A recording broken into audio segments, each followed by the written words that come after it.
और मैं एक मुस्लिम धर्म से हूँ और मैं ये पूछना चाहता हूँ, मैं सनातन में आ तो गया हूँ पर मैं ये पूछना चाहता। आप मुस्लिम हैं? हाँ। क्या नाम था आपका पहले? मेरा पहले जावेद नाम था। जावेद। सनातन धर्म में और मुस्लिम धर्म में क्या अंतर लगा आपको? आप तो मुसलमान में जन्म लिए हैं और सनातन को फॉलो कर रहे हैं, ये बताइए दोनों में क्या अंतर? ये लोग लड़ते क्यों हैं धर्म को?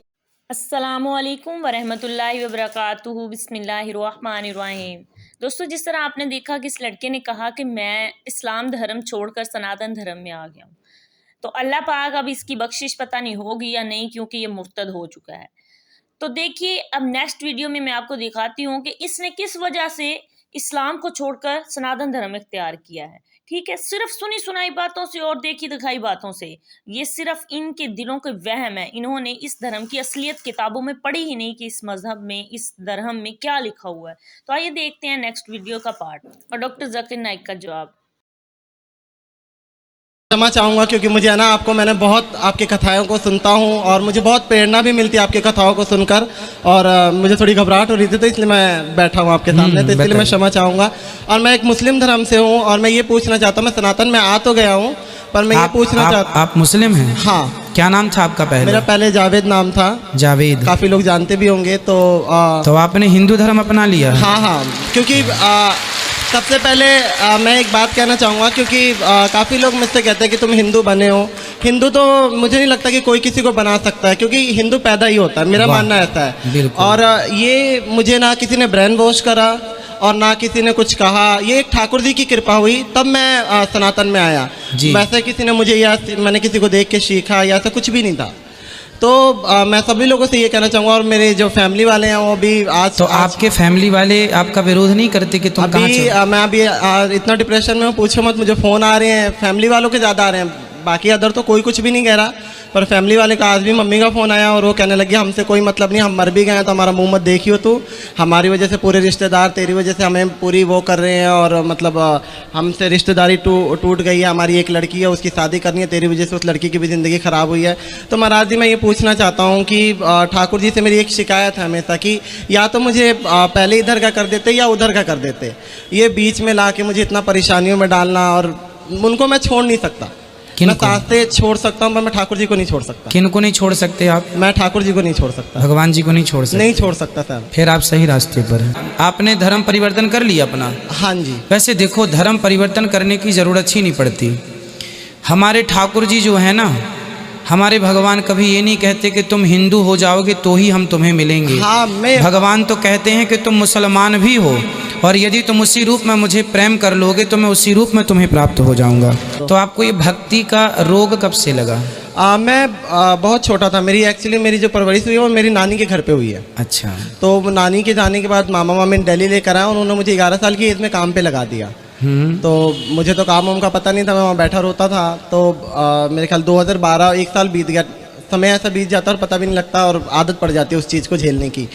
तो वहाँ पे एक पन्नी आया करती थी, मतलब जैसे हम लोग ये आटा चावल वगैरह पैक करते हैं ना, तो पन्नी आया करती थी। तो उसमें कृष्णा पन्नी के नाम से आया करती थी, और उसमें छोटी सी कृष्ण जी की छवि छपी हुई थी।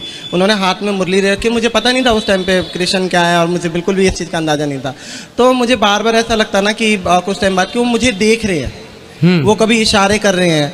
तो मैं आंटी को बोलूँगा, आंटी ये देखना, ये जो फ़ोटो बनी मेरे को देखता है और कभी कभी इशारे करता है। तो आंटी कह रही, तो मतलब उन आंटी को लगता था कि बच्चा है या वैसी पागलपंती वाली बात है, ऐसा कुछ भी नहीं होता। वो मुझे बार बार कहती, मैंने कहा आंटी आप जाओगे फिर ये ऐसे ही होगा। और कई बार मैं दोपहर की रोटी खाता था तो मुझे ऐसा लगता था जैसे मुझसे कह रहे कि मुझे भी भूख लगी है, मेरे को भी दे। तो मैं आधी रोटी निकाल कर और सब्जी देता था, और भगवान जाने वो कहाँ जाता था मेरे को बिल्कुल नहीं पता। और फिर उसके बाद से इतना उससे प्रेम हो गया कि मैं उस चिट को उखाड़ कर अपने साथ लेकर आया, डेली ले आता। फिर उसके बाद से जो मेरे मामा मुमा थे उनसे वो लोग मुझे मारने पीटने लग गए कि तू ये क्या कर रहा है, ये है वो है, जो भी हो। और उसके बाद से फिर मैं 13 साल का जब हुआ था मैंने घर को छोड़ दिया। तो मुझे लगता है कि ठाकुर जी की कृपा है, और ये वहीं से हुई है। किसी ने ना मुझे सिखाया, ना मैं जिस फैमिली में काम करता था वहाँ भी ऐसे नहीं कह सकते कि वहाँ पे बहुत ज़्यादा भक्ति थी, वहाँ पे नॉर्मल भक्ति थी। तो ऐसा कुछ भी नहीं है। तो ये मुझे कई लोगों की शिकायत है कि मुझे मेरा ब्रेन वॉश किया गया है या वैसा किया, तो ऐसा कुछ भी नहीं। किसी सनातन ने, किसी ने भी मेरा ब्रेन वॉश नहीं करा, मैं अपनी मर्जी से आया हूँ। सनातन धर्म में और मुस्लिम धर्म में क्या अंतर लगा आपको? आप तो मुसलमान में जन्म लिए हैं और सनातन को फॉलो कर रहे हैं, ये बताइए दोनों में क्या अंतर है? ये लोग लड़ते क्यों हैं धर्म को लेके? मुझे तो ये पता नहीं, क्योंकि मैंने इतनी उन चीज़ों में पढ़ाई नहीं कर रखी। सनातन मुझे ऐसा लगा कि सनातन एक शांत धर्म है, जहाँ मन को शांति मिलती है और किसी के लिए मतलब किसी जानवर को काटना पीटना नहीं होता। तो सनातन इसलिए भी बहुत ही अच्छा है क्योंकि हम किसी का जान लेकर अपना त्यौहार वगैरह नहीं मनाते। जी, जैसे कि होली हो गई, दिवाली हो गई, तो कभी भी ऐसा नहीं होता कि किसी हमारे यहाँ दीपक जला करके त्योहार दीपक मनाते हैं। जलाकर और मिठाइयों के साथ। तो ये बहुत अच्छा है और अच्छा लगा सनातन बहुत। और अब भी मैं सनातन में ही हूँ, तो मैं अपने आप को सनातन ही मानता हूँ। बिल्कुल, आप पूर्ण सनातनी हैं। इस धरती पे प्रत्येक जीव सनातन ही है मेरे भाई। रास्ता भटक गए हैं लोग, बस ये समझो, रास्ता भटक गए हैं लोग। किसी धर्म में किसी की हत्या करना जायज़ नहीं है। नाम मुकुंद दवे है, बेरोजगार हूँ। आपने बोला है कि जो इस्लाम कबूल करता है उससे हजारों गुना माफ़ हो जाता है, मगर मेरे हिसाब से सबका मालिक एक है और एक मालिक होते हुए किसको ये नज़र से देखता है और किसको वो नज़र से देखता है। हिंदुओं को माफ़ नहीं करेगा और जो इस्लाम धर्म स्वीकार करता है उसको माफ़ कर देगा। ये कौन सा ऊपर वाले का कानून है जो मेरी समझ में नहीं आ रहा है। बहुत अच्छा सवाल, बहुत अच्छा सवाल। मालिक एक तो सारे इंसानों के लिए अदल भी एक होता है। बहुत अच्छा सवाल, बहुत अहम सवाल। भाई का सवाल है कि ये किधर का मुसलमानों को माफ़ करता है, हिंदू को नहीं माफ़ करता है। मैंने आपसे कहा कि जो इंसान नाम का मुसलमान है, उसका नाम मोहम्मद, अब्दुल्ला, जाकिर है, तो वो काफ़ी नहीं जन्नत में जाने के लिए। मुस्लिम का मतलब वो इंसान जो अमन हासिल करता है अपनी ख्वाहिश, अपनी मर्जी से खुदा के अहकामात पे अमल करने के बाद। यानी जो इंसान अपने मालिक के अहकामात पे अमल करता है वो सच्चा इंसान है। वो नाम का क्या है उसका मैं कोई लेना देना नहीं। यहाँ मैं कह रहा हूँ कि जो इंसान अल्लाह के अलावा किसी के साथ शिर्क कर रहा था, आज शिर्क करना छोड़ दिया, आज उसके गुनाह माफ़ होंगे। चाहे कोई भी हो, आप भी अगर कहते कि मैं शिर्क करना छोड़ दूंगा, अल्लाह के अलावा किसी और की इबादत नहीं करूंगा जो हिंदू मज़हब की किताब में लिखा है, और मैं मानूंगा आखिरी पैगंबर मोहम्मद सल्लल्लाहु अलैहि वसल्लम में, चाहे आप ईसाई है, चाहे आप हिंदू है, चाहे आप यहूदी है, आज आप अगर अपने मालिक का कहना मानेंगे तो आपका मालिक आपको माफ़ करेगा। लेकिन अगर आप कहेंगे मेरा मालिक एक, लेकिन मालिक का कहना नहीं मानेंगे तो मालिक कैसा माफ़ करेगा? मिसाल के तौर पे एक एग्जामिनेशन होता है, टीचर सारे तालिबे इल्म के लिए बराबर है। टीचर एक साल के लिए सारे तालिबे इल्म, सारे स्टूडेंट्स को सिखाता है, बराबर। लेकिन एग्जामिनेशन में जो टीचर पूरे साल भर सिखाता है, जो तालिबे इल्म वो टीचर के सिखाए मुताबिक एग्जामिनेशन पेपर में लिखता है, वो पास हो जाएगा। जो तालिबे इल्म टीचर जो सिखाता है उसके खिलाफ काम करता है तो टीचर क्या उसको पास करेगा? चाहे वो हिंदू, मुस्लिम हो, ईसाई हो, जो टीचर सिखाता है उसके ऊपर वो तालिबे इल्म उसके मुताबिक इम्तिहान देता है, वो पास होगा। आपका मालिक, हमारा मालिक एक है, सारी किताबों में लिखा है। हिंदू मज़हब की किताब में, यहूद मज़हब की किताब में, ईसाई मज़हब की किताब में, इस्लाम मज़हब की किताब में, सिख मज़हब की किताब में कि मालिक एक है। मालिक के अलावा किसी की इबादत नहीं करना चाहिए, खुदा के अलावा किसी की इबादत नहीं करना चाहिए। कल मैंने फरमाया था कि उस खुदा की कोई प्रतिमा नहीं, कोई अक्स नहीं, कोई फोटोग्राफ नहीं, कोई पिक्चर नहीं, कोई बुत नहीं, कोई मूर्ति नहीं। फिर अगर आप मूर्ति देंगे तो आप मालिक का कहना नहीं मान रहे। तो अगर आप मालिक का कहना मानेंगे, आपका नाम कुछ भी हो, मोहन हो, कुछ भी हो, शंकर हो या अब्दुल्ला हो, अगर आप मालिक का कहना मानेंगे तो आप सचमुच उस मालिक के बंदे हैं। अगर आप मालिक का कहना मानेंगे तो आपके गुनाह माफ़ हो जाएंगे। तो ये अरबी में कह रहा हूँ कि मुस्लिम तो लोग को ये लफ्ज़ से नफ़रत है। अगर नफ़रत है तो मैं मुस्लिम लफ्ज़ को निकालता हूँ। मैं ये कहता हूँ जो भी इंसान अपने मालिक का कहना मानता है उसे अरबी में कहते हैं मुस्लिम। लेकिन आपको मुस्लिम शब्द से नफ़रत है, मुस्लिम शब्द को निकाल दो। मैं ये कहूँगा जो खुदा के अहकामात पे अमल करता है, खुदा के कलमात पे अमल करता है, ये मानता है कि खुदा एक है, उसके अलावा किसी की पूजा नहीं करना चाहिए, वो इंसान के गुनाह वो मालिक माफ करेगा।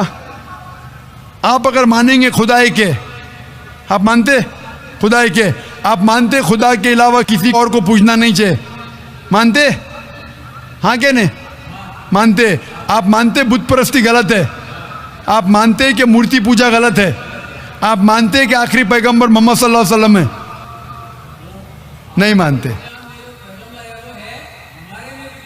बोलते हैं जैसे शिव शंकर को पैगंबर बोलते हैं, जैसे साईं बाबा को ये सब जो पैगंबर हो गए, ये हर फरिश्ते ऐसे ऐसे आते गए। आपने मेरी 15 तारीख की तकरीर सुनी? मैंने नहीं सुना। मोहम्मद सल्लल्लाहु अलैहि वसल्लम का जिक्र मुख्तलिफ मजहबी किताबों में, आप कैसेट लीजिए, मेरी तकरीर है मोहम्मद सल्लल्लाहु अलैहि वसल्लम का जिक्र मुख्तलिफ मजहबी किताबों में। इसमें मैंने साबित किया हूँ कि मजहबी किताब बदलने के बावजूद सब मजहबी किताब में लिखा है कि आखिरी पैगंबर आने वाले हैं। उस आखिरी पैगंबर का नाम है मोहम्मद सल्लल्लाहु अलैहि वसल्लम। आप हिंदू मजहब से ताल्लुक़ रखते? हिंदू मजहब की किताब में लिखा है, भविष्य पुराना पर्व 3 खंड 3 अध्याय 3 श्लोका 5 से 8 में लिखा है भविष्यवाणी मोहम्मद सल्लल्लाहु अलैहि वसल्लम की। आप पढ़ेंगे भविष्य पुराना पर्व 3 खंड 3 अध्याय 3 श्लोका 10 से 27 में मोहम्मद सल्लल्लाहु अलैहि वसल्लम का जिक्र है। आप कुंटब सुक्ता पढ़िए, अथर्वा वेद में लिखा है, किताब number 20 him number 127 shloka number 1 से 14 में लिखा है मोहम्मद सल्लल्लाहु अलैहि वसल्लम के बारे में। आप पढ़िए अथर्वा वेद किताब नंबर 20 अध्याय नंबर 21 श्लोका नंबर 6 और 7 में मोहम्मद सल्लल्लाहु अलैहि वसल्लम का जिक्र है। मोहम्मद सल्लल्लाहु अलैहि वसल्लम का जिक्र है साम वेद में अहमद जैसा, साम वेद उत्तर चिक मंत्रा नंबर 1500 लिखा है। यजुर्वेद में अध्याय नंबर 31 श्लोका नंबर 18 में। आप पढ़ेंगे ऋग्वेद किताब नंबर 8 अध्याय नंबर 6 वर्ष नंबर 10 में। आप अगर पढ़ेंगे अथर्वा वेद किताब नंबर 8 अध्याय नंबर 5 श्लोका नंबर 16 में मोहम्मद सल्लल्लाहु अलैहि वसल्लम के बारे में अहमद लिखा है। अथर्वा वेद किताब नंबर 20 हिम नंबर 126 वर्ष नंबर 14 में कई जगह लिखा है नारा शंसा। नारा शंसा मतलब वो आदमी जो प्रशंसा के लायक है। इसका अरबी में तर्जुमा होता है मोहम्मद। मोहम्मद सल्लल्लाहु अलैहि वसल्लम का नाम से जिक्र है हिंदू मजहब की कई किताब में। ऋग्वेद किताब number 1 hymn number 13 verse number 3, Rigveda किताब number 1 hymn number 18 verse number 9, Rigveda book number 1 hymn number 106 verse number 4, Rigveda book number 1 hymn number 142 verse number 3, Rigveda book number 2 hymn number 3 verse number 2, Rigveda book number 5 hymn number 5 verse number 2, Rigveda book number 7 hymn number 2 verse number 2, Rigveda book number 10 hymn number 64 verse number 3, Rigveda book number 10 hymn number 182 verse number 2,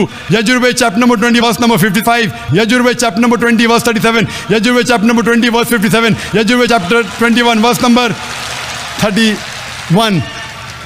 मैं सिर्फ हवाले दे सकता हूं आपकी किताबों में से सिर्फ घंटों तक, जिसमें लिखा है मोहम्मद सल्लल्लाहु अलैहि वसल्लम आखिरी पैगंबर है। आज जो इस्लाम कबूल कर रहे हैं उनको ये समझाओ कि इस्लाम धर्म क्या है। उनको वो समझ में, मेरे भी समझ में नहीं आ रहा था इस्लाम बोलते किसको है। आपने कहा कि जो लोग इस्लाम कबूल कर रहे हैं उन्हें समझाओ इस्लाम धर्म क्या है। आप नहीं समझे, वो लोग समझे इसलिए तो इस्लाम कबूल किए। आप भी समझेंगे तो आप भी कबूल करेंगे। ये 10 रोज़ा कॉन्फ्रेंस जो था, हमारा मकसद था बताने के लिए सारे इंसानों को इस्लाम क्या है। ये मीडिया जो इस्लाम को पेश कर रही है, ये तोड़ मड़ोड़ के पेश कर रही है। हमारा मकसद ही था बताने के लिए सारे इंसानों को इस्लाम क्या है। अगर आप इस्लाम को नहीं अब तक जाने तो बेशक कबूल मत करो। जब भी पहचान लेंगे इस्लाम को तो इंशाअल्लाह आप भी शहादत देंगे।